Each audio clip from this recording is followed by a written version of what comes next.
రోజు మే 4th evening తనతో ఏదో మాట్లాడుతుంటే ఒకసారి వెళ్ళు బాబా చర్చికి వెళ్ళు, ప్రేయర్ చేయించుకో, తర్వాత నచ్చితే వెళ్దువు గారు అన్నారు.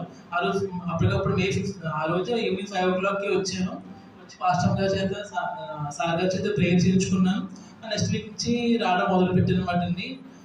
వచ్చిన 1 weekకే నేను ఏదైతే ఒక లోన్ కోసం ట్రై చేశానో వదిలేసాను అనమాట. 6 months బ్యాక్ ట్రై చేసి వదిలేసాను. తర్వాత వాళ్ళే బ్యాంక్ వాళ్ళకి కాల్ బ్యాక్ చేసి జస్ట్ ఓన్లీ నా సిబిల్ స్కోర్ ఏవైతే అన్ని చూసి వాళ్ళే లోన్ శాంక్షన్ చేశారు అనమాట.